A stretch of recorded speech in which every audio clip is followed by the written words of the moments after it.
Good afternoon, everyone. Welcome to the Thought Tree, where we are here with 28th January, the Hindu analysis. आज से we are starting prelims question of the day in our series. Analysis करने से पहले you will be given a question. उसका answer आप सबको comment section करके बताना है. वीडियो के लास्ट में I will give you answer, लेकिन उससे पहले you have to attempt the question by your own. Okay, उसका आंसर आपको सबको कमेंट सेक्शन में आंसर करके बताना है. तो आज का एनालिसिस शुरू करने से पहले हम क्वेश्चन देखते हैं. आज का क्वेश्चन क्या है प्रीलिम्स के लिए? सो द क्वेश्चन इज कि पर्सन ए, कोई पर्सन है, person A has recently lost her और his job due to recession. Recession की वजह से पर्सन ए, किसी पर्सन की जॉब चली गई है, तो उसको कौन सा अनएम्प्लॉयमेंट कहेंगे? वो कौन सी कैटेगरी ऑफ अनएम्प्लॉयमेंट के अंदर आएगा? Which of the following describes A's situation at best? इन चार ऑप्शन में से आपको ये बताना है कि A के सिचुएशन को कौन सी सिचुएशन ज्यादा बेस्ट डिस्क्राइब करती है. Mind this word, describes A situation at best. Best describe करती है, राइट? आपको क्लोज लगेंगे, लेकिन उसमें से बेस्ट ऑप्शन आपको चूज करना है. तो first option is frictional unemployment, second is seasonal unemployment, seasonal unemployment. Third option कि उस इंसान को क्या हम लेबर फोर्स से बाहर समझेंगे, that the person A would not be in labour force. This is also an option. और साइक्लिकल अनएम्प्लॉयमेंट, साइक्लिकल अनएम्प्लॉयमेंट. ठीक है, इन चारों में से इसका क्या आंसर होगा आप सबको कमेंट सेक्शन में बताना है. Then I will tell you the answer.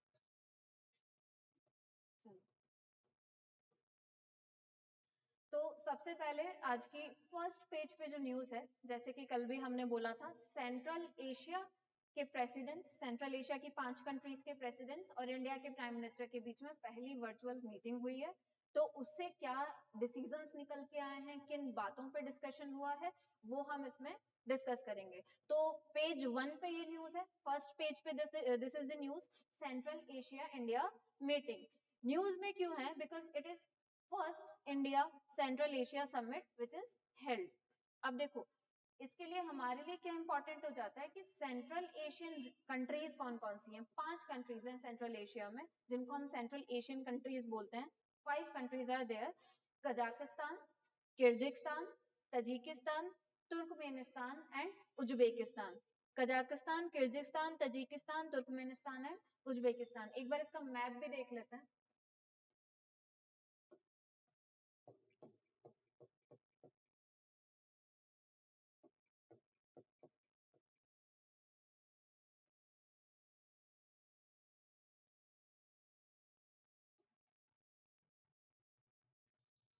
C, Asia के सेंटर में है ना, सेंट्रल कंट्रीज हैं. जैसे साउथ ईस्ट एशिया होता है, साउथ एशिया होता है, ऐसे this is Central Asia, Central Asian countries. See, Turkmenistan, Uzbekistan, है ना, अफगानिस्तान. अफगानिस्तान सेंट्रल एशियन नहीं है, लेकिन तजिकिस्तान, किर्गिस्तान, कजाकिस्तान, ये सब क्या है? सेंट्रल एशियन कंट्रीज हैं. ओके,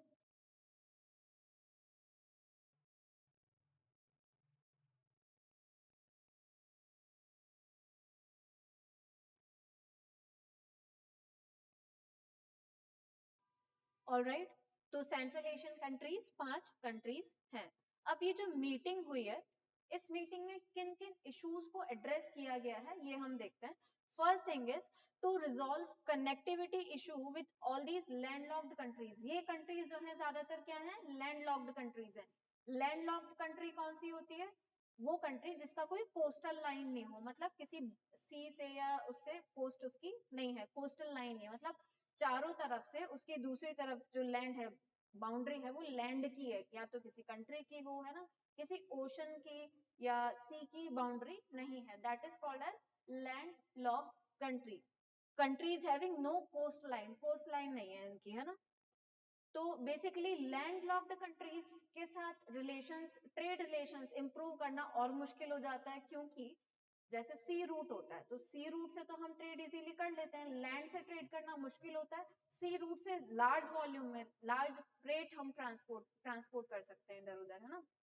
लेकिन लैंड लॉक्ड कंट्रीज में सी वाला रूट भी हमारे पास बहुत लिमिटेड होता है, तो ट्रेड वहां पे एक चैलेंज हो जाता है इंक्रीज करना। सो पहला इशू जो एड्रेस किया गया वो क्या किया गया कि हम इस चीज को रिजॉल्व करेंगे, to resolve connectivity issue with all these landlocked countries and to enhance trade and commerce, ताकि ट्रेड एंड कॉमर्स इंक्रीज हो सके सेंट्रल एशिया के बीच में और इंडिया के बीच में। जो एक्सपोर्ट इम्पोर्टेड ट्रेड है वो एनहेंस हो सके, इसलिए ये ट्रांसपोर्ट की जो प्रॉब्लम है, कनेक्टिविटी की जो प्रॉब्लम है, ये हमको रिजॉल्व करनी है, राइट। यहाँ पर एक फिगर दिया हुआ है, इससे आप लोग अंदाजा लगा सकते हो कि सेंट्रल एशिया और इंडिया का ट्रेड कितना लिमिटेड है। अभी सेंट्रल एशिया का इंडिया के साथ जो ट्रेड है वो सिर्फ $2 बिलियन है, $2 बिलियन। बाकी कंट्रीज के कंपैरिजन में this is very very less, ठीक है, बहुत कम है। ये ऐसे लग रहा होगा कि $2 बिलियन तो बहुत होते हैं, नहीं, बाकी कंट्रीज के साथ जो हमारा ट्रेड है उसके कंपैरिजन में this is very low, okay. अब यहाँ पर देखने वाली एक बात है, नोट उज्बेकिस्तान जो अभी मैंने आपको मैप में दिखाया, उज्बेकिस्तान को डबल लैंडलॉक्ड बोलते हैं। उज्बेकिस्तान को डबल लैंडलॉक्ड क्यों बोलते हैं? क्योंकि उसकी नेबरिंग कंट्रीज जो है वो भी लैंडलॉक्ड है, तो ये तो और ज्यादा प्रॉब्लम हो गई। पहले ही आप किसी कंट्री में सी रूट से नहीं जा सकते क्योंकि वो लैंडलॉक्ड है, दूसरी बात उसकी नेबरिंग कंट्री भी लैंडलॉक्ड है, तो और चैलेंज हो जाता है, right. So Uzbekistan is double landlocked. दूसरा, एक अफगान ग्रुप या फिर joint working group on Afghanistan बनाने की बात की है कि हम क्या करते हैं। अफगानिस्तान में as you all know recently Taliban ने पावर ले ली है, तालिबान सत्ता में आ गया है ना, और वहां डिस्ट्रक्शन हो रहा है, वुमेन का एक्सप्लॉयटेशन हो रहा है, सब कुछ हो रहा है, दे आर नॉट डेमोक्रेटिक। तो अफगानिस्तान की पोजीशन बिल्कुल अच्छी नहीं है इस टाइम पे। तो agreed to set up a joint working group. इन दोनों की जो मीटिंग हुई है, सेंट्रल एशिया ग्रुप की और इंडिया की जो मीटिंग हुई है, इसमें क्या डिसाइड किया गया है कि एक जॉइंट वर्किंग ग्रुप एस्टैब्लिश करते हैं अफगानिस्तान में इम्प्रूवमेंट लाने के लिए, ठीक है, अफगानिस्तान में इम्प्रूवमेंट लाने के लिए।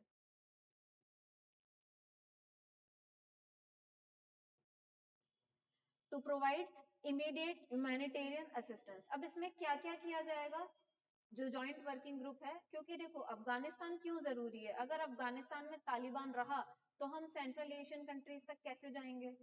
तो सोचने वाली बात यहाँ पर यह है कि अफगानिस्तान की क्यों बात हो रही है।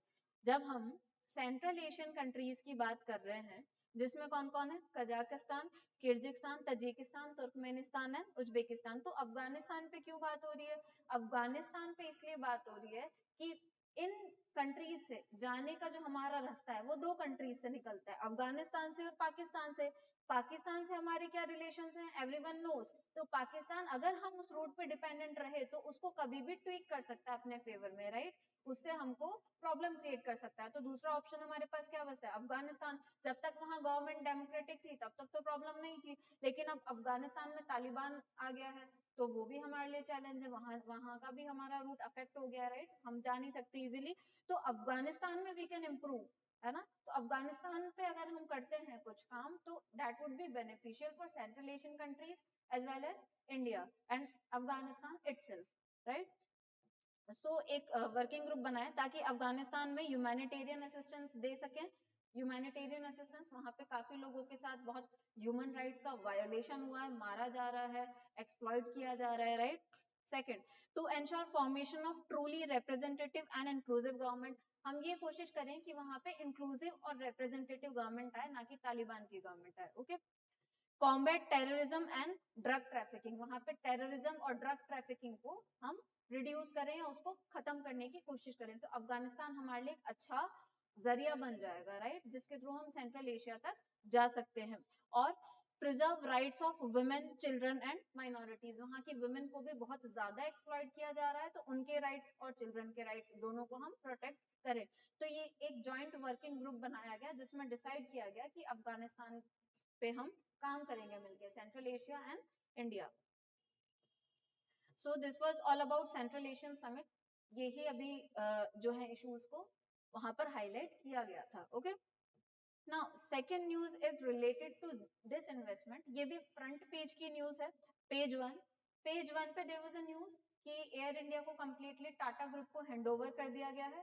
So that news as such is not so important, but the process, ये जो डिस इन्वेस्टमेंट होता है ये क्या होता है ये हमको समझना है। सी एयर इंडिया जो काफी टाइम से लॉस में चल रही थी, ये एक पब्लिक सेक्टर अंडरटेकिंग थी, मतलब गवर्नमेंट के अंडर में थी, प्राइवेट नहीं थी। अब क्योंकि ये लॉस में है तो गवर्नमेंट की लायबिलिटी है, इससे बहुत ज्यादा रेवेन्यू आ नहीं रहा, और अगर चलाते हैं तो कॉस्ट तो उतनी इनकर करनी पड़ेगी, तो प्रॉफिट मार्जिन कम हो गया, तो गवर्नमेंट पे इट वाज अ बर्डन, है ना, लॉसेस में जाने की वजह से। तो गवर्नमेंट इसका डिसइन्वेस्टमेंट कर रही थी, धीरे धीरे प्रोसेस काफी टाइम से चल रही थी, आज कंप्लीटली फॉर्मलाइज हो गया है ना। तो न्यूज में क्यों था? Because Air India has been given back to Tata group, this is group, GROUP group. Union government transferred its share in Air India along with control and management. Union government का air India में जो shares थे, दूसरा control इनके पास था और management इनके पास था, तीनों चीजें टाटा ग्रुप को दे दी गई हैं। तो air India was a PSU 1953 से। PSU क्या होता है? पब्लिक सेक्टर अंडरटेकिंग, जो गवर्नमेंट की अंडरटेकिंग्स होती हैं। Now see disinvestment becomes important. Disinvestment किसको कहते हैं? ये जो प्रोसेस है किसी भी पब्लिक अंडरटेकिंग को प्राइवेट के हाथ में देना, ठीक है, मतलब उसके एसेट्स को लिक्विडेट करना, उसको बेचना, ठीक है, दैट इज डिसइन्वेस्टमेंट।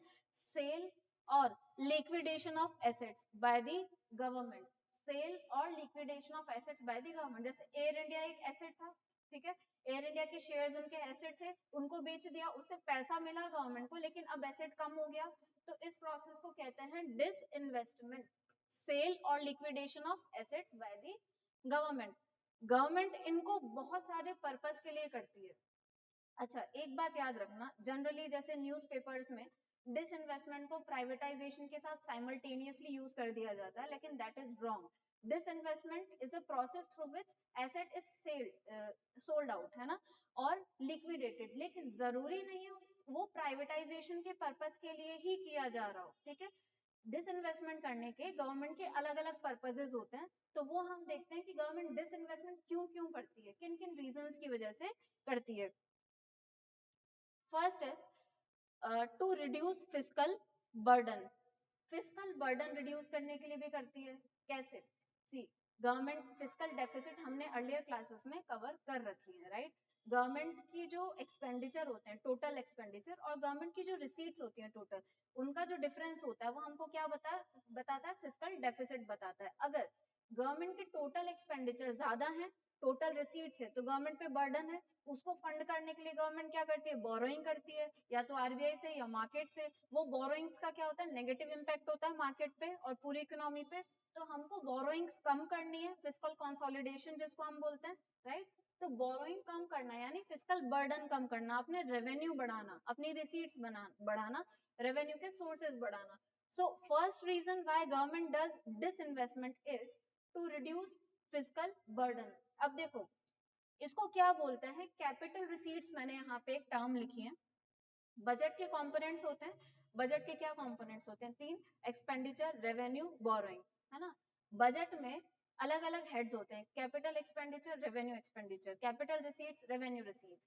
तो कैपिटल रिसीट्स हम किनको कहते हैं? वो रिसीट्स यानी उन सोर्सेज से गवर्नमेंट की इनकम आ रही है which are either creating liability, ECL means either creating liability, जो गवर्नमेंट पे या तो कोई लाइबिलिटी क्रिएट कर रही है, कोई बर्डन क्रिएट कर रही है, या फिर और रिड्यूसेस एसेट, गवर्नमेंट का कोई एसेट रिड्यूस हो रहा है उसके बदले में। अब इसको कैपिटल रिसीट क्यों बोला है? क्योंकि डिसइन्वेस्टमेंट में क्या है? गवर्नमेंट का एसेट था, वो जो शेयर्स थे गवर्नमेंट का एसेट था, अब उससे इनकम नहीं आएगी, उसको तो बेच दिया, बेचने से जो इनकम आई वो तो रिसीट है, लेकिन उसको कैपिटल रिसीट क्यों बोला है? क्योंकि उसके अगेंस्ट में एसेट रिड्यूस हो गया, और रिड्यूसेस एसेट, वो जो एसेट था वो चला गया, उसके बदले में इनकम आई है, so disinvestment is capital receipt, right. तो पहला काम गवर्नमेंट क्यों करती है disinvestment?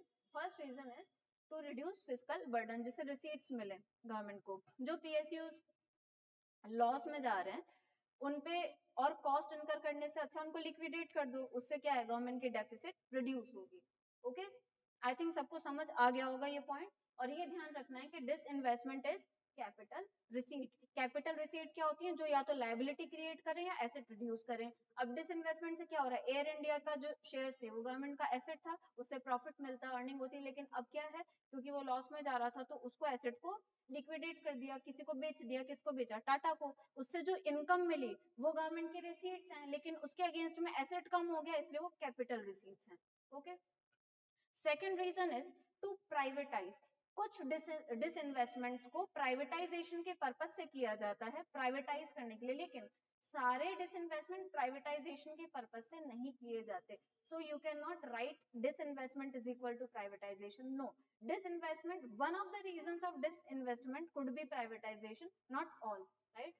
To privatize, not all disinvestment meant for privatization, right? जैसे डिसइन्वेस्टमेंट फिजिकल बर्डन कम करने के लिए भी होता है, प्राइवेटाइजेशन क्या होता है, उसको प्राइवेट एंटिटीज को दे देना. ताकि प्राइवेटाइजेशन करने का मेन रीजन क्या होता है, ताकि एफिशिएंसी आए, क्योंकि प्राइवेट कंपनीज अपने साथ टेक्नोलॉजी लाती हैं, टेक्निकल नो हाउ बढ़ता है उससे इकोनॉमी में, है ना, तो एफिशिएंसी आती है, कंपटीशन आता है, तो वो सारे रीजन होते हैं प्राइवेटाइजेशन के.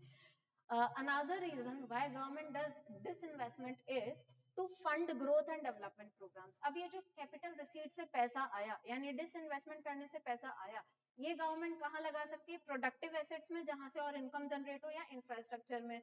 जैसे इंफ्रास्ट्रक्चर पे, ग्रोथ पे, इनसे रिलेटेड, डेवलपमेंट रिलेटेड जो स्कीम्स हैं उनको फंड करने के लिए अगर यूज करेगी तो that would be a proper utilisation of fund, right? तो funding growth and development programmes, right?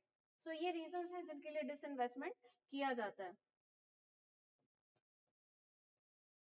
Another news is editorial, ये भी इकोनॉमी का ही सेक्शन है. बाकी आज पॉलिटिकल न्यूज थी, पंजाब पोल्स की थी, सिर्फ दो उसमें इंपॉर्टेंट थे यूपीएससी के पॉइंट ऑफ व्यू से. एक केरला, जो स्टेट गवर्नमेंट है केरला की, वो लोकायुक्त के एक्ट को कुछ डाइल्यूट करना चाह रहे हैं, तो लोकायुक्त का ऑफिस हमारे लिए इंपॉर्टेंट हो जाता है. Another article was informal sector और फॉर्मल सेक्टर पे. क्वेश्चन में एडिटोरियल में क्या हाईलाइट किया गया था कि इंडिया में फॉर्मलाइजेशन करना जरूरी है इकोनॉमी का. बहुत सारा इनफॉर्मल जॉब्स अभी भी इंडिया में प्रिवेल कर रही हैं, तो उनको कम करना है. ये एडिटोरियल था. पेज 6 एडिटोरियल की ये न्यूज है. Need to formalise economy. अब देखो, इससे पहले कि हम ये देखें कि क्या फॉर्मलाइजेशन होता है, कैसे करना चाहिए, डिफरेंस क्या होता है, सबसे पहले हम ये समझते हैं कि फॉर्मलाइजेशन की आखिर जरूरत क्यों है. तभी तो हम बात कर रहे हैं कि फॉर्मलाइजेशन करने की नीड है. तो नीड क्यों है, why formal sector, formal sector की नीड क्यों है, बहुत सारे रीजन है. फर्स्ट, फॉर्मल सेक्टर ज्यादा प्रोडक्टिव होता है.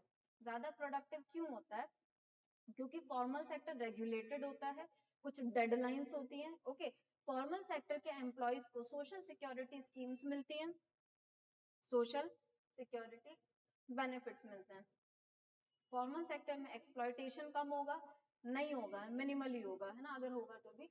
फॉर्मल सेक्टर तो रजिस्टर्ड होता है पूरा, तो एक्सप्लॉयटेशन नहीं होता. फॉर्मल सेक्टर में एक्सप्लॉयटेशन नहीं होता, एफिशिएंसी होती है, डेडलाइंस होती हैं, तो उसमें क्या होती है, प्रोडक्टिविटी होती है in comparison to informal sector. Another point है सोशल सिक्योरिटी बेनिफिट्स. जनरली हम सब ने ये टर्म सुनी हुई होती है, प्रोविडेंट फंड, है ना, एम्प्लॉयज प्रोविडेंट फंड हो गया, पेंशन हो गई, ये सब क्या है, सोशल सिक्योरिटी स्कीम्स के अंडर में आते हैं, सोशल सिक्योरिटी नेट के अंडर में आते हैं. इनको सोशल सिक्योरिटी स्कीम्स क्यों बोलते हैं, या सोशल सिक्योरिटी नेट क्यों बोलते हैं, क्योंकि ये सिक्योरिटी दे रही है. पेंशन आपको सिक्योरिटी देती है कि जॉब के बाद भी आपकी कम से कम इनकम की सिक्योरिटी रहे. इफ यू आर डिपेंडेंट, अगर आपकी केयर करने के लिए कोई नहीं है, तो आपको पेंशन मिलती रहे, तो एक सोशल सिक्योरिटी है वो. आपको प्रोविडेंट वगैरह मिलता है, ग्रेचुइटी मिलती है ना, ये सारा क्या है, सिक्योरिटी दे रहा है कि कुछ तो इनकम सिक्योर्ड है कम से कम आपकी, राइट? सो सोशल सिक्योरिटी स्कीम जी इनफॉर्मल सेक्टर में नहीं होता. So that's why formalisation becomes very very important. अब हम ये देखते हैं कि क्या रिसेंटली कुछ ऐसे प्रोजेक्ट्स या ऐसी पॉलिसीज लाई गई हैं जिन्होंने इंडिया में, इंडियन इकोनॉमी में फॉर्मलाइजेशन का काम किया हो, यानी इंडियन इकोनॉमी को फॉर्मल सेक्टर की तरफ ले जाने का काम किया हो. बिल्कुल किया गया है. जैसे जीएसटी. जीएसटी क्या है, goods and services tax, indirect tax है, जिसका मोटिव क्या है, one tax one nation one market. एक नेशन में एक ही मार्केट का एक ही टैक्स होना चाहिए, ये जीएसटी का मोटिव है. जीएसटी क्या है, इनडायरेक्ट टैक्स है और डेस्टिनेशन बेस्ड टैक्स है. जहां पे जाता है प्रोडक्ट कंज्यूम होता है, वहां पर टैक्स लगता है. सोर्स बेस्ड नहीं है, GST is a destination based tax. तो जीएसटी में बाकी सारे लगभग जो वैट थे, स्टेट वैट, सेंट्रल वैट, है ना, ये सारे जो इनडायरेक्ट टैक्सेस थे इनको सब्स्यूम कर लिया. अब उनकी जगह क्या लगता है, जीएसटी लगता है. तो जीएसटी ने कैसे फॉर्मलाइजेशन किया, सी जीएसटी ने टैक्सेस को तो सब्स्यूम किया ही अपने अंदर, जीएसटी के थ्रू डिजिटलाइजेशन आया टैक्सेशन में। फर्स्ट थिंग, जीएसटी नेटवर्क का आपने नाम सुना होगा, जीएसटीएन जो प्रॉपर प्राइवेट एंटिटी थी, अब उसको गवर्नमेंट में दे दिया गया है ना। पहले उसका इन्फोसिस के पास काफी शेयर था। जीएसटीएन क्या करता था, जीएसटी से रिलेटेड जो भी डिजिटल काम है उसको कौन मेंटेन करता था, जीएसटीएन। तो प्रॉपर डिजिटलाइजेशन हो गया इनडायरेक्ट टैक्सेस का। दूसरा, जीएसटी में सब कुछ रजिस्टर्ड होगा ऑनलाइन, ऑनलाइन रजिस्टर्ड होगा तो वो फॉर्मल सेक्टर होगा। फॉर्मल सेक्टर क्या होता है, जो रजिस्टर्ड हो, जो रजिस्टर्ड नहीं है वो इनफॉर्मल होता है। जब रजिस्टर्ड होगा तो टैक्स इवेड करना आसान नहीं होगा, तो टैक्स इवेजन भी कम होगा। तो ऐसे जीएसटी ने क्या किया है, फॉर्मल सेक्टर को बढ़ाया है। दूसरी चीज, डीमोनेटाइजेशन। डीमोनेटाइजेशन एडिटोरियल में क्यों लिखा कि इसने कैसे फॉर्मल सेक्टर को इंक्रीज किया।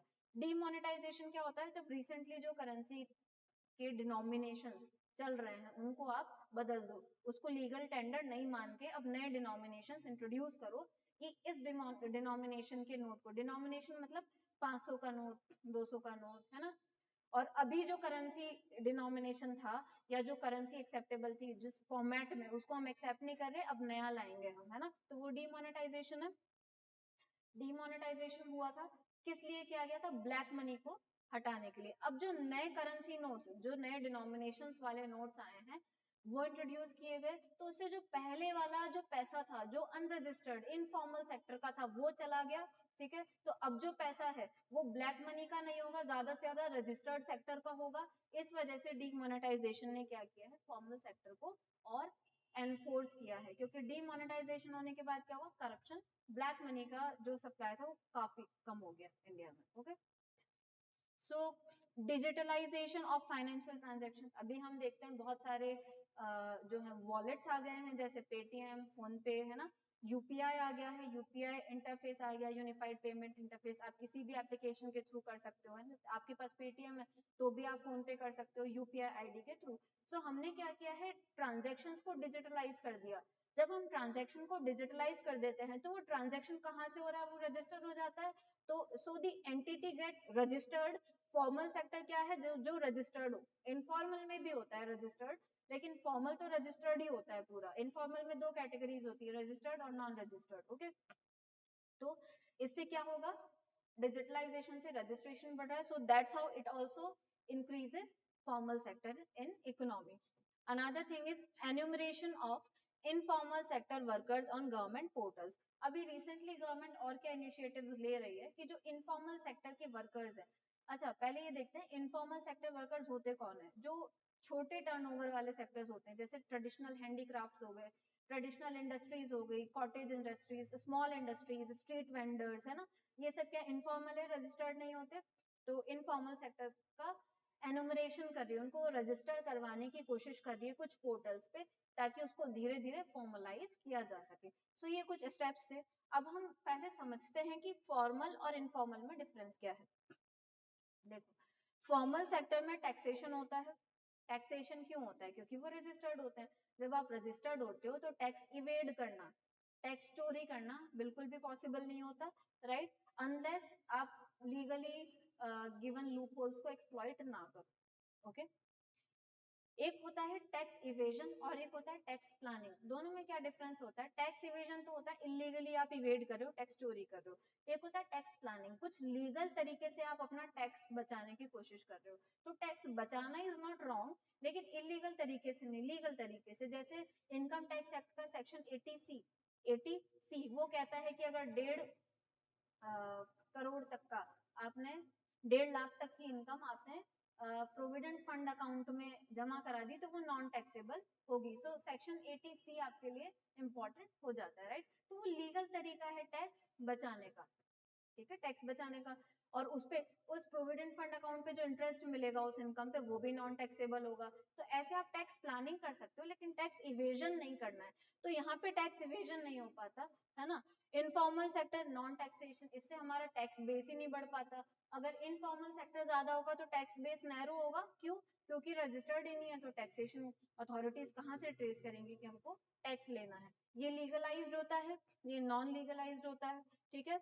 जो नॉट रजिस्टर्ड होते हैं ना, इनफॉर्मल सेक्टर में भी कुछ रजिस्टर्ड होते हैं, तो वो तो लीगलाइज्ड है, लेकिन जो नॉन रजिस्टर्ड है वो इलीगल भी होते हैं इनफॉर्मल सेक्टर में।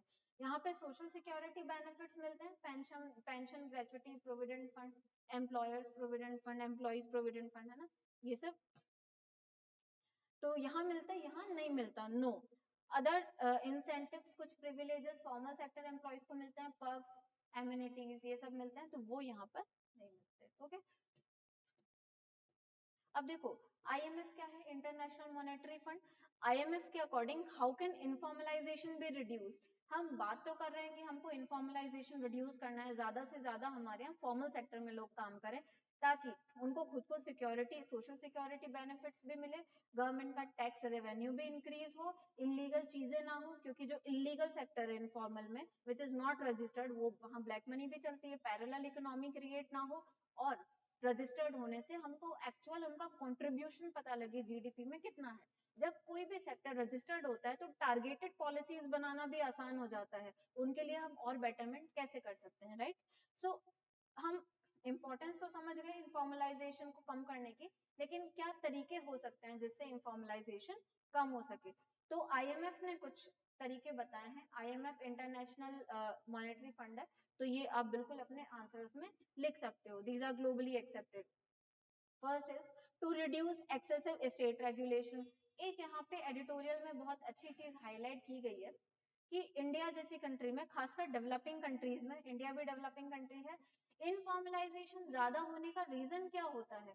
फर्स्ट थिंग, अंडर डेवलपमेंट, सब जो है वो फॉर्मल सेक्टर की रिक्वायरमेंट्स पूरी नहीं कर पाते। दूसरी चीज एक्सेसिव रेगुलेशन, रेड टेपिज्म का भी हमने नाम सुना है, लाइसेंस राज होता था पहले, है ना, लाइसेंस बहुत लेना पड़ता है हर चीज के लिए, ये सेटअप करना है तो लाइसेंस, वो सेटअप करना है तो लाइसेंस।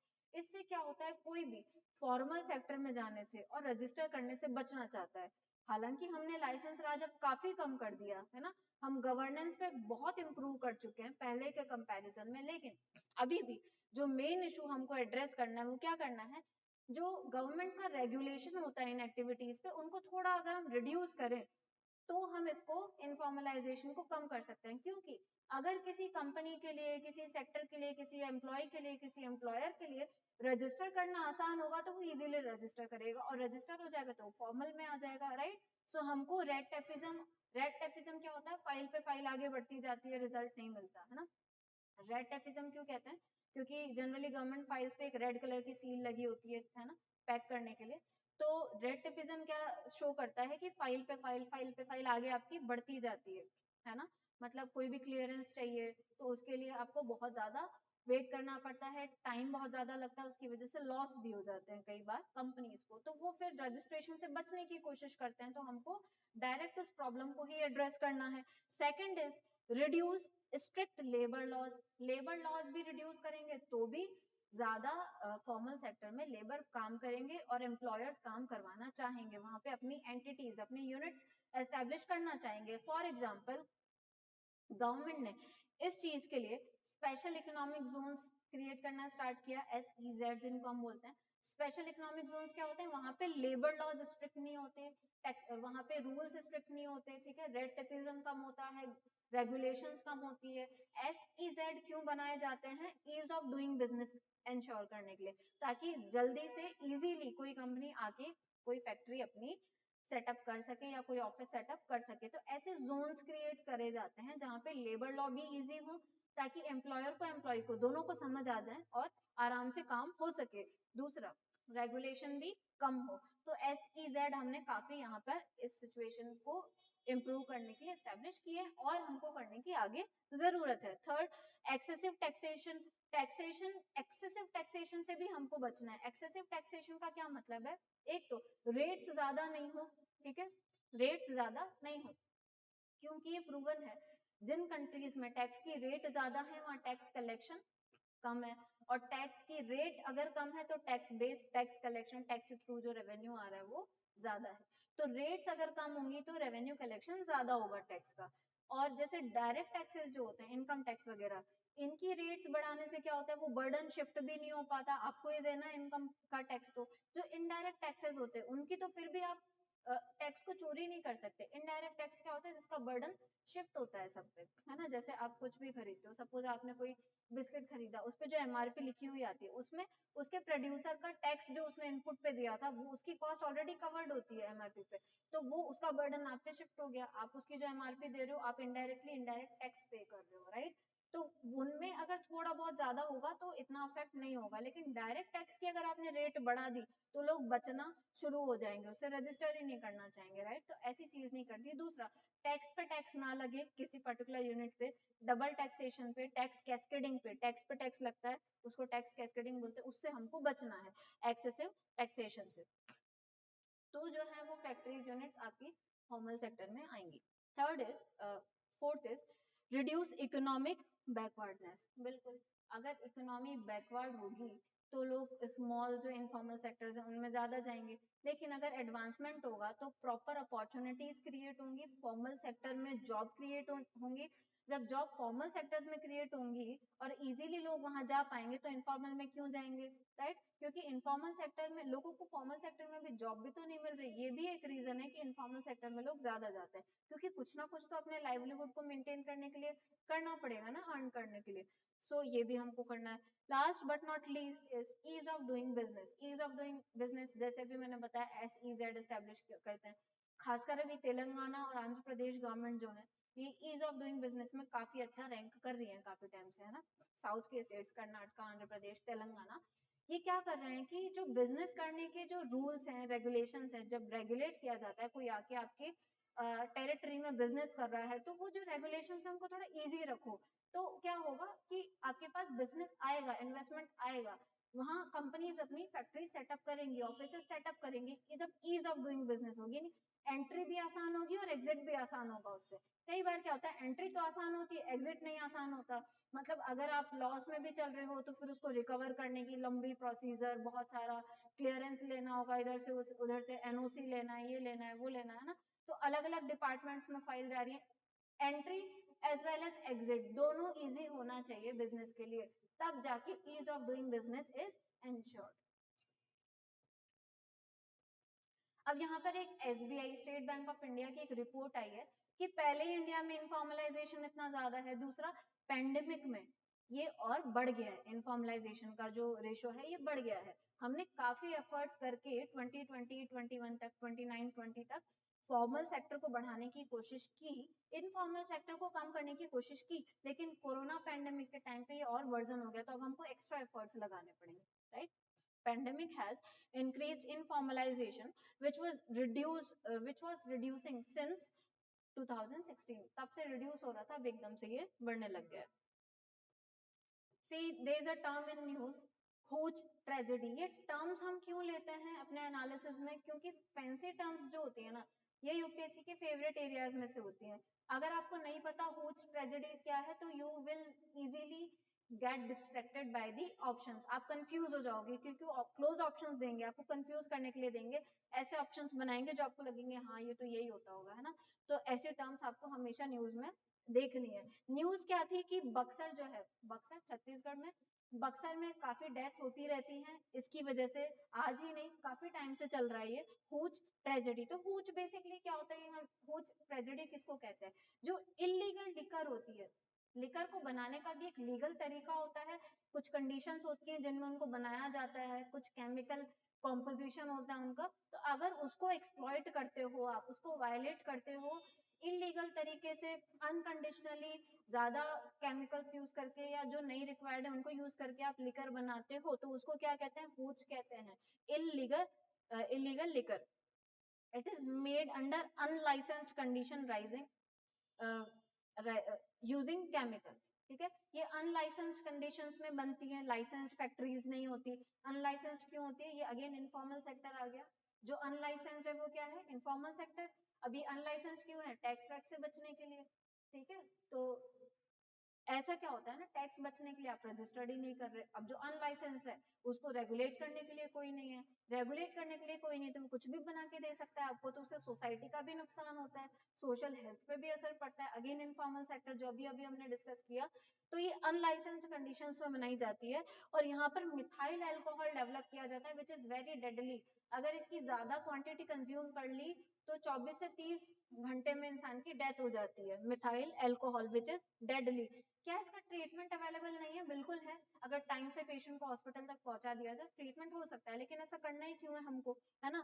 ट्रीटमेंट क्या है इसका? जो एंटीडोट है मिथाइल अल्कोहल का, इथाइल अल्कोहल, इथाइल अल्कोहल की उसको डोज दी जाती है, या फिर एक डायलिसिस की जाती है। जैसे किडनी को प्योरीफाई करने के लिए डायलिसिस होती है, ऐसे बॉडी से टॉक्सिक एलिमेंट्स को रिलीज करवाने के लिए एक होता है hemodialysis, hemodialysis, removing toxic substances. तो ऐसे बचाया जा सकता है, लेकिन अगर ज्यादा अमाउंट में ये हूच लेकर कंज्यूम कर लेते हैं तो डेथ भी हो जाती है। तो हूच ट्रेजेडी क्या है समझ आ गया होगा। Now see this news. EU launches WTO case against China for targeting Lithuania. News में क्यों है? Because China has blocked imports, launched trade sanctions against Lithuania. अब देखो इसको हमने अपनी पहले भी काफी एनालिसिस में कवर किया है। चाइना का और लिथुआनिया का डिस्प्यूट चल रहा है। क्यों चल रहा है इसको पूरा समझने की एक बार जल्दी से कोशिश करते हैं। सी ताइवान जो है, ओवर ताइवान, ताइवान अपनी इंडिपेंडेंस चाहता है, ठीक है। वो चाइना के साथ नहीं रहना चाहता, लेकिन चाइना ने ऑफिशियली ताइवान को, ताइवान चाइना का ही प्रोविंस है, उसको इंडिपेंडेंट डिक्लेयर किया नहीं है, लेकिन ताइवान चाहता है ना। चाइना उसको अपना इंटीग्रल पार्ट मानता है। लिथुआनिया यूरोपियन यूनियन का एक छोटा सा देश है, यूरोपियन यूनियन का। लिथुआनिया ने अभी क्या किया, ताइवान के एक डिप्लोमेटिक ऑफिस को, ऑफिशियल जो डिप्लोमेट्स होते हैं, डिप्लोमेटिक ऑफिस को एस्टेब्लिश करने की परमिशन दे दी अपनी कंट्री में।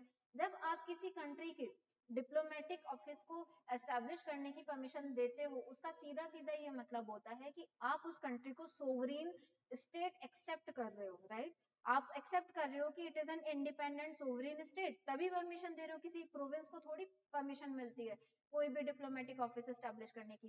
तो China is offended by the section of Lithuania कि आपने इसको कैसे परमिशन दे दी। इसका मतलब आप ये कह रहे हो कि ताइवान चाइना का पार्ट नहीं है। तो चाइना ने बदले में, ईयू का ये एलिगेशन है डब्ल्यूटीओ में, ईयू का पार्ट है चाइना, यूरोपियन यूनियन, है ना। तो ईयू क्या कह रहा है डब्ल्यूटीओ में कि चाइना क्या कर रहा है, अब वहां से इंपोर्ट्स को ब्लॉक कर रहा है, लिथुआनिया को इसकी पनिशमेंट देने की कोशिश कर रहा है। चाइना क्या कर रहा है, ये बहुत एक्सपेक्टेड था कि ऐसा होगा, है ना। चाइना ट्रेड रिलेशंस के थ्रू उसको अब अंडरमाइन करने की कोशिश कर रहा है, वहां से इंपोर्ट्स ब्लॉक कर रहा है, उस पर ट्रेड सैंक्शंस लगा रहा है। सैंक्शंस क्या होते हैं? जब आप ट्रेड सैंक्शन, जब आप किसी कंट्री से ट्रेड को रेस्ट्रिक्ट या उसको रेगुलेट करने की कोशिश करते हो, ओके। तो ट्रेड सैंक्शन भी इंटरनेशनल रिलेशंस को अफेक्ट करते हैं, डेफिनेटली करते हैं। So that's why it is in news. तो डब्ल्यूटीओ हमारे लिए इंपॉर्टेंट हो जाता है कि ये केस डब्ल्यूटीओ में ही क्यों गया। WTO becomes very important. WTO को, डब्ल्यूटीओ ने बेसिकली गेट को रिप्लेस किया था, general agreement on trade and tariff, है ना। तो डब्ल्यूटीओ क्या है? वर्ल्ड ट्रेड ऑर्गेनाइजेशन, 1995 1 जनवरी को ये एस्टैब्लिश हुआ था। इसका मेन पर्पस क्या है? ग्लोबल ट्रेड को लिबरलाइज करना, ग्लोबल ट्रेड में किसी एक कंट्री के फेवर में ना जाए ट्रेड, मतलब सबके लिए फेवरेबल रहे, वो एंश्योर करना। टैरिफ्स को रिड्यूस करना, टैरिफ यानी जो ट्रेड पे टैक्सेस लगते हैं इंपोर्ट पे, तो उनको रिड्यूस करना। डब्ल्यूटीओ इंटर गवर्नमेंटल है, इंटर गवर्नमेंटल, फॉर्म्ड इन 1995। एम क्या है? रिड्यूस ग्लोबल ट्रेड टैरिफ, ताकि ज्यादा से ज्यादा ट्रेड हो सके, क्योंकि अगर हम ज्यादा ट्रेड करें करते हैं हम ग्लोबली और इंटरलिंक्ड होंगे, ग्लोबलाइजेशन होगा और डेवलपमेंट होगा, right. Deals with global rules of trade between Nations, दो नेशंस के बीच में ट्रेड के क्या रूल्स होंगे वो भी डब्ल्यूटीओ बनाता है। डब्ल्यूटीओ के बहुत सारे फेमस एग्रीमेंट्स हैं, ट्रिप्स हो गया, ट्रिम्स हो गया, है ना, ट्रेड एग्रीमेंट ऑन एग्रीकल्चर हो गया। ये सारे जो एग्रीमेंट्स हैं ये अलग अलग तरीके से ट्रेड को, दो कंट्रीज के बीच के ट्रेड को रेगुलेट करते हैं। तो WTO topic is very important for you.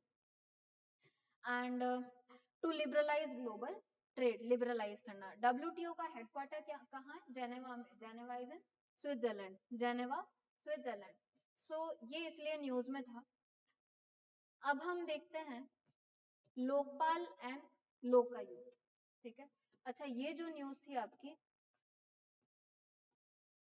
ये वाली, ये डायरेक्ट न्यूज जो है ये है कि ईयू ने डब्ल्यूटीओ में केस फाइल किया है कि चाइना ऐसा ऐसा कर रहा है। लेकिन इसके पीछे का जो एनालिसिस है वो ये था जो अभी मैंने एक्सप्लेन किया, और इससे पहले की क्लासेस में भी हमने इसको कवर कर रखा है। Now see, Lokpal and Lokayukta का ऑफिस इंडिया में बहुत अच्छा एक नया चेंज आया है।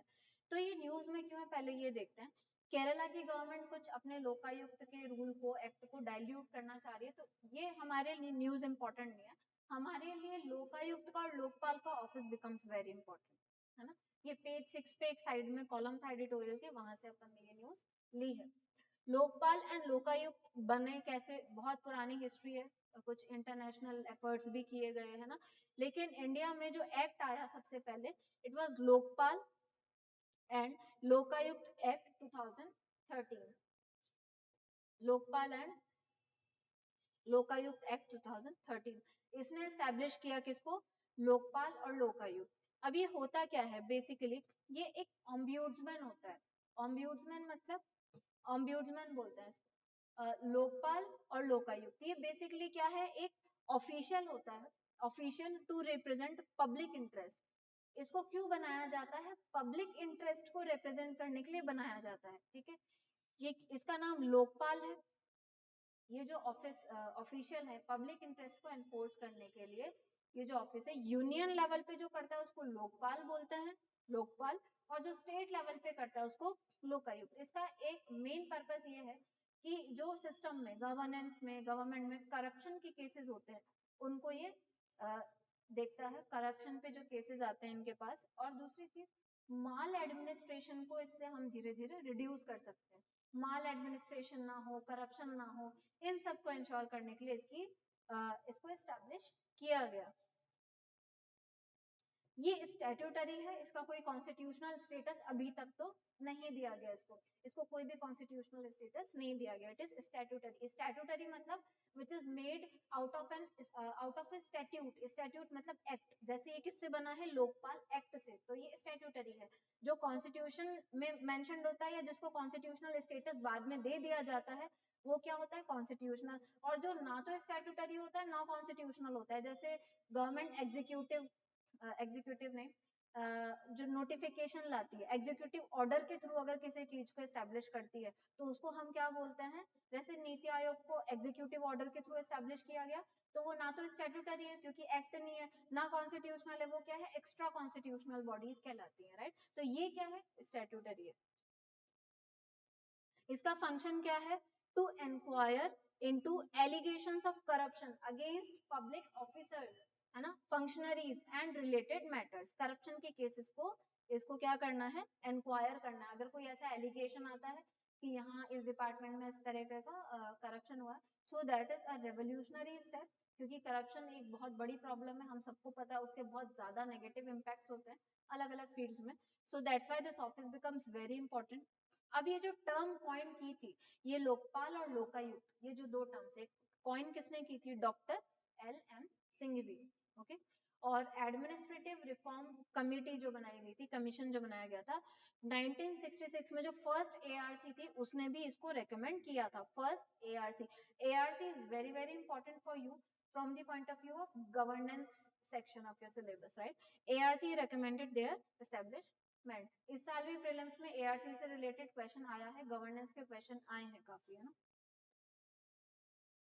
अब देखो अपॉइंटमेंट कैसे होता है, लोकपाल यूनियन के लिए होता है और लोकायुक्त स्टेट के लिए होता है। तो स्टेट में लोकायुक्त को कौन अपॉइंट करता है, नाउ सी, अपॉइंट हो रहा है, ये इलेक्ट नहीं हो रहा। अपॉइंट मतलब उसको अपॉइंट किया जा रहा है, उसके अगेंस्ट में वोट नहीं डाले जा रहे, इलेक्शन नहीं हो रहा। तो गवर्नर अपॉइंट करता है लोकायुक्त को और उप लोकायुक्त को, उसके नीचे जो ऑफिसर होता है, ओके, उप लोकायुक्त को।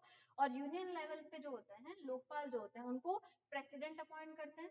जब यूनियन पे प्रेसिडेंट कर रहे हैं तो स्टेट में गवर्नर ही करेंगे। अब ये जो अपॉइंटमेंट होता है, ये एक सिलेक्शन कमेटी बनाई जाती है, वो नाम को नॉमिनेट करते हैं यानी रखते हैं सामने, फिर उसमें से प्रेसिडेंट अपॉइंट करते हैं कि किसको अपॉइंट करना है। तो यूनियन लेवल पे लोकपाल के अपॉइंटमेंट के लिए जो कमेटी बनाई जाती है, जो रेकमेंड करती है नाम प्रेसिडेंट को कि किन किन को बनाया जा सकता है या इनको बनाना है, तो उस सिलेक्शन कमेटी के मेंबर्स कौन है, वो बहुत इंपॉर्टेंट है। ऐसे क्वेश्चंस यूपीएससी पूछता है। तो हम लोकपाल के देख रहे हैं, लोकपाल के सिलेक्शन कमेटी के मेंबर्स कौन कौन है, prime minister, leader of opposition in Lok Sabha, not in Rajya Sabha, Lok Sabha में जो लीडर ऑफ ऑपोजिशन है, then speaker of Lok Sabha, Lok Sabha speaker, Chief Justice of India, or a sitting judge of Supreme Court nominated by Chief Justice of India. Suppose in case Justice of India is not present for that committee, किसी काम से अगर वो नहीं है वहां पर present या नहीं आ पा रहे हैं, तो चीफ जस्टिस ऑफ इंडिया अपनी जगह किसी सुप्रीम कोर्ट के ही सिटिंग जज को नॉमिनेट कर सकते हैं इस काम के लिए, है ना। तो ये मेंबर्स होते हैं। एक और बात यहाँ ध्यान रखनी है कि जो लोकपाल के बहुत सारे मेंबर्स होते हैं, है ना, जो मेंबर्स होते हैं, ऑफिस सिर्फ एक इंसान का नहीं होता, बहुत सारे मेंबर्स होते हैं, तो लोकपाल उस ऑफिस का नाम है ना। तो 50% जो मेंबर्स होते हैं वो कौन सी कैटेगरी के लिए रखे गए हैं, कहाँ से आते हैं? 50% members of Lokpal are from SC, ST, minorities, backward communities and for women and OBC, right? SC, ST, minorities, women and OBC। अब इनको क्यों 50% यहाँ से आ रहे हैं, ये अच्छी बात है। इसका मतलब क्या है कि हमारा जो वल्नरेबल सेक्शन है सोसाइटी का, जो सबसे बैकवर्ड स्ट्रेटा कंसिडर किया जाता है सोसाइटी का, उनको रिप्रेजेंटेशन मिल रही है, राइट। तो ये तो था सिलेक्शन कमेटी के बारे में। गवर्नर अपॉइंट करते हैं लोकायुक्त को, प्रेसिडेंट करते हैं लोकपाल को। अब हम यहाँ देख लेते हैं टर्म क्या होता है। लोकपाल का जनरली जो टर्म होता है 5 इयर्स, या तो 5 साल का, या फिर 70 years of age, which ever is earlier. अगर आप पहले 70 साल के हो जाते हो और आपको काम करते करते 2 ही साल हुए हैं, तो भी आपका टर्म पूरा हो जाएगा। अगर आप 70 साल के नहीं होते हो तो 5 साल तक आप काम कर सकते हो। अब ये जो लोकायुक्त का टेन्योर है ये भी फिक्स नहीं है, स्टेट गवर्नमेंट्स अपने हिसाब से एक्ट को चेंज कर लेती हैं, उसमें अमेंडमेंट्स करती रहती हैं और इसको चेंज किया जा सकता है। तो ऐसा कोई फिक्स नहीं है कि क्या टेन्योर होगा। ऑलराइट, सो आज की न्यूज में काफी इंपॉर्टेंट चीजें थी जो हमने आज एनालिसिस किया। उसका जो फर्स्ट क्वेश्चन आपको दिया उसका आंसर आप सबको बताना है। मैं आपको उसका आंसर बता देती हूँ, उसको डिस्कस कर लेते हैं। लेकिन उससे पहले try to give your answer, attempt the question and give your answer in the comment section, right. उससे आपकी प्रैक्टिस होगी क्वेश्चंस को कैसे अटेम्प्ट करना है।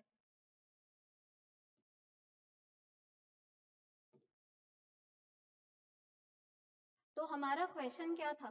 क्वेश्चन था person A has recently lost job. Person A है कोई भी, उसकी जो जॉब गई है वो इसलिए गई है क्योंकि रिसेशन है ना। तो उसको कौन से कैटेगरी में रखा जाएगा? वो उसको साइक्लिकल अनएम्प्लॉयड कहा जाएगा, साइक्लिकली अनएम्प्लॉयड। इसका आंसर है 4। अब उसको साइक्लिकल क्यों कहा जाएगा? सी, अनएम्प्लॉयमेंट जो होते हैं, फर्स्ट ऑप्शन हम देखते हैं, ये फ्रिक्शनल अनएम्प्लॉयमेंट क्यों क्यों नहीं है? फ्रिक्शनल अनएम्प्लॉयमेंट हम किसको कहते हैं? जब कोई इंसान अपनी जॉब चेंज करना चाहता है। सपोज आपको अभी जो इनकम मिल रही है आप उससे खुश नहीं हो, आप जॉब बदलना चाहते हो हायर इनकम के लिए। जब तक आपको दूसरी जॉब नहीं मिल रही, आपने पहले छोड़ दी, फॉर दैट टाइम बीइंग आप अनएम्प्लॉयड हो, उस सिचुएशन को हम फ्रिक्शनल अनएम्प्लॉयमेंट कहते हैं। दूसरा है सीजनल अनएम्प्लॉयमेंट। कुछ सीजन्स होते हैं जिनमें कुछ पर्टिकुलर काइंड ऑफ एक्टिविटीज की डिमांड होती है। जैसे एग्रीकल्चर में हार्वेस्ट सीजन में हार्वेस्टर्स की डिमांड होगी, सोइंग सीजन में सोइंग जो सो करते हैं उनकी डिमांड होगी। तो सीजनल, जब सीजन नहीं है तब अगर आप अनएम्प्लॉयड हो तो वो सीजनल अनएम्प्लॉयमेंट है। थर्ड में लिखा था कि नॉट इन लेबर फोर्स। क्या इस इंसान को लेबर फोर्स से ही बाहर कर दिया जाएगा? नहीं।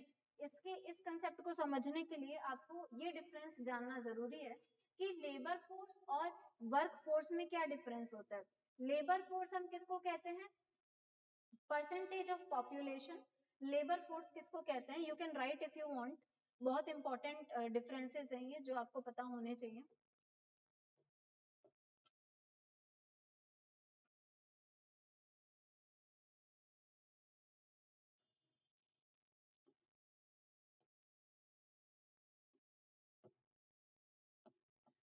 लेबर फोर्स किसको कहते हैं? Person sorry percentage of population which is able as well as willing to work, willing to work। जो काम करना ही नहीं चाहता उसको हम अनएम्प्लॉयमेंट की कैटेगरी में इंक्लूड नहीं करते। एक और चीज आप ध्यान रखना, जिस अनएम्प्लॉयमेंट की हम बात करते हैं वो हम इनवॉलेंट्री अनएम्प्लॉयमेंट की बात करते हैं हर जगह। वॉलंटरी अनएम्प्लॉयमेंट की नहीं करते। कई लोग बाय चॉइस अनएम्प्लॉयड होते हैं, सपोज कोई पढ़ाई कर रहा है या अभी जॉब नहीं करना चाहता किसी भी रीजन से, तो वो भी जॉब नहीं करना चाहता, भले ही वो एबल हो, लेकिन वॉलंटरीली नहीं करना चाहता, इसलिए हम उस पर्सन को वॉलंटरी अनएम्प्लॉयमेंट में गिनते हैं। और जिस अनएम्प्लॉयमेंट की हम बात करते हैं, बेरोजगारी बढ़ गई है, उसमें हम उसको कंसिडर नहीं करते। हम इनवॉलंटरी, जो काम कर सकते हैं और जो काम करना चाहते हैं फिर भी उनको काम नहीं मिल रहा, उस इनवॉलंटरी अनएम्प्लॉयमेंट को ही अनएम्प्लॉयमेंट की जो प्रॉब्लम है, as a serious problem consider करते हैं। सो ये डिफरेंस आपको ध्यान रखना है। अच्छा, यहाँ पर हम देखते हैं लेबर फोर्स क्या है, percentage of population which is able as well as willing to work. Able से मतलब क्या है, वर्किंग एज ग्रुप में है। वर्किंग एज ग्रुप क्या है, 15 to 59 ईयर्स ऑफ एज। ठीक है, तो एबल भी है, कर सकती है और काम करना भी चाहती है, यानी वॉलेंटरीली अनएम्प्लॉयमेंट नहीं होगा यहाँ पे, काम करना चाहती है, जान करके काम ना करे ऐसा नहीं चाहती, तो उस कैटेगरी ऑफ पॉपुलेशन को हम लेबर फोर्स कहते हैं। तो इसके अलावा एक होता है वर्क फोर्स। अब वर्क फोर्स क्या होता है, परसेंटेज ऑफ लेबर फोर्स, इस पॉपुलेशन में से जो काम कर सकती थी और काम करना चाहती है, कितने लोग एम्प्लॉयड हैं, percentage of labour force employed is called as workforce. Employed is called as workforce. इसको हम कहते हैं वर्कफोर्स, यानी जो काम करना चाहते थे और जो कर सकते हैं, उनमें से कितनों को काम मिला है उसको वर्कफोर्स कहते हैं। तो अब उस क्वेश्चन पे वापस आते हैं।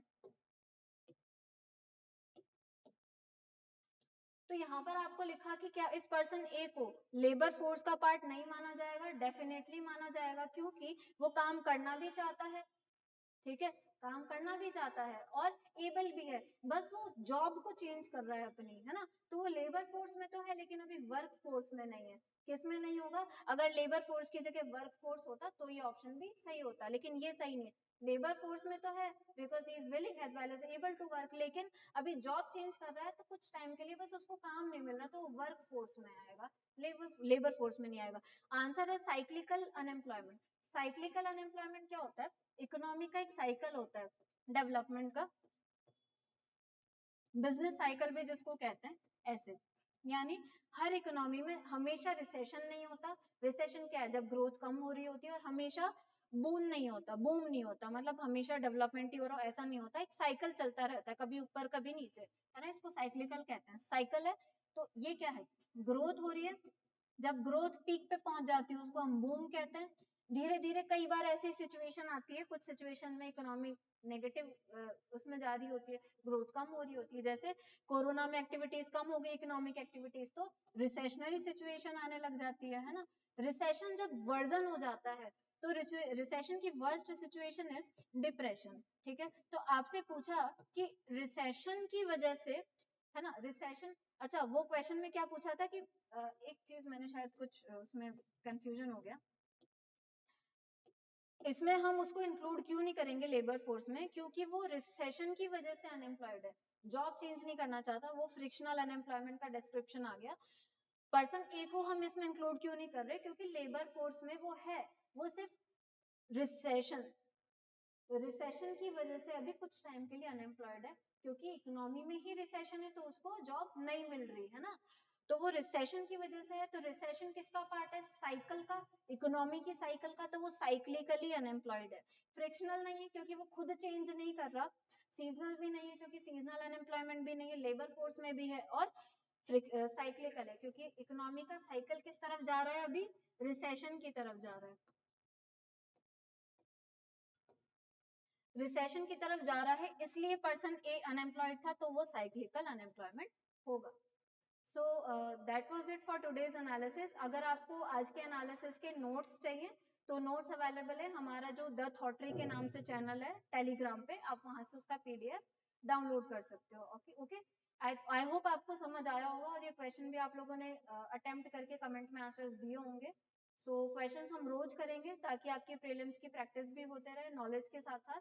आपको अगर इसका पीडीएफ चाहिए तो you can go to the Telegram link. Thank you, have a nice day.